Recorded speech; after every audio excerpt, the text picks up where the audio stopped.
YouTubers and YouTubettes, this is JBsports, back again with another one. In an unexpected move that has sent shockwaves across the NFL, the Miami Dolphins fire head coach Brian Flores after 3 seasons. Never mind the fact that in 2 of those 3 seasons, his team had a winning record. Never mind the fact that in the first season, they went 5-11.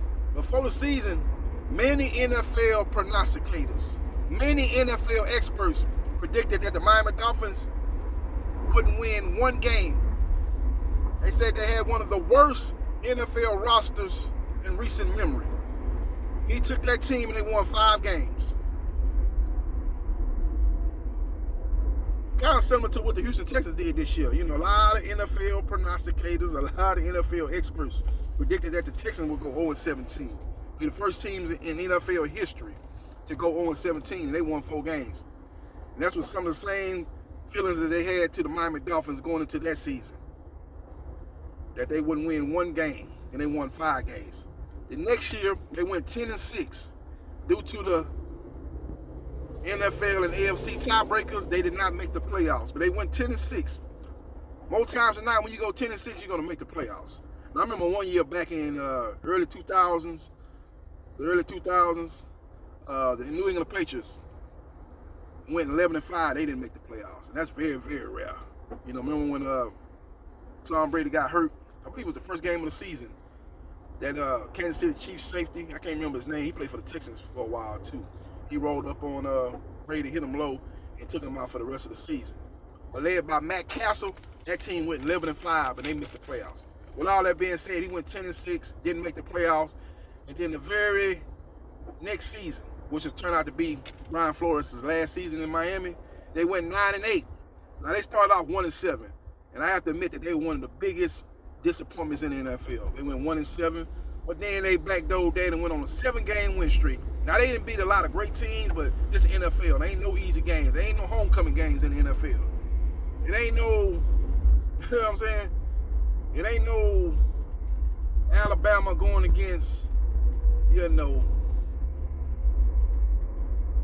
Houston Baptist University. Houston, you know what I'm saying? There ain't none of that going on in the NFL. Ain't no homecoming games, so everybody can beat anybody. Just look at this past NFL season when the Detroit Lions beat Arizona Cardinals, one of the best teams, not only in the NFC, but in the NFL. They beat them and beat them handily. So everything happened in the NFL. He went and won 7 in a row, went to 8-7. Now they got, I think this was his ultimate demise. After they won 7 in a row, they went to Tennessee and got steamrolled. They got flatlined. They took him behind the woodshed and got beat. I think it was 34-10, and it probably was. I think they scored that 10 at the, in the fourth quarter. It was down 34-3, if I'm not mistaken, at one point. They got smashed. You know, so they got their hat brought to them in that game.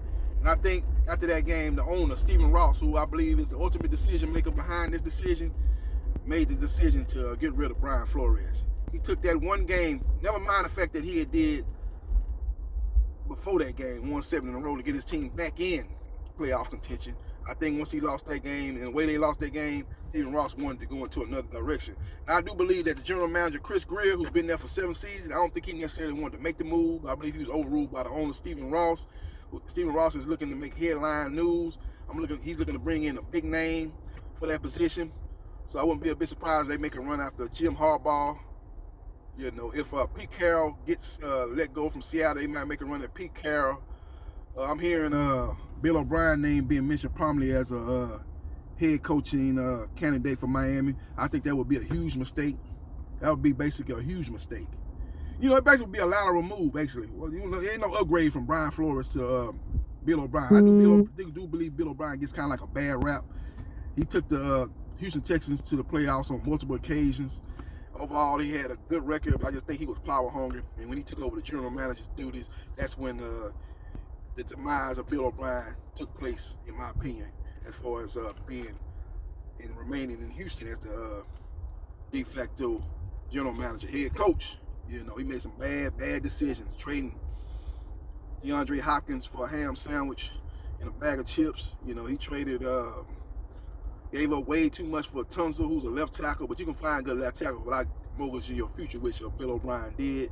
You know, he made a lot of curious moves, man, and you know, he never addressed the running back position in the draft like I thought he should have to help out with a superstar quarterback that you had at that time in Deshaun Watson. He made a lot of bad moves, but when you look at his coaching record, it's similar to the coaching record that you had with Brian Flores, but that's another candidate they could be looking at.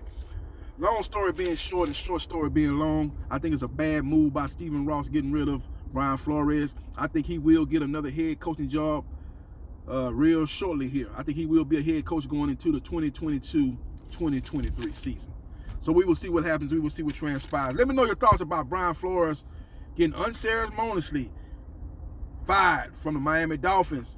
And do you believe that the Miami Dolphins is the premier job opening in the NFL when you compare them to the Chicago Bears who fired their coach, the Denver Broncos who fired their coach, and other job openings around the NFL? I do believe that's the premier job in the NFL. Let me know your thoughts. Hit the like button if you like the content of this video. Follow me on Twitter, JBsports3303. Like and share this video and subscribe to JB Sports, the man, the myth, the legend.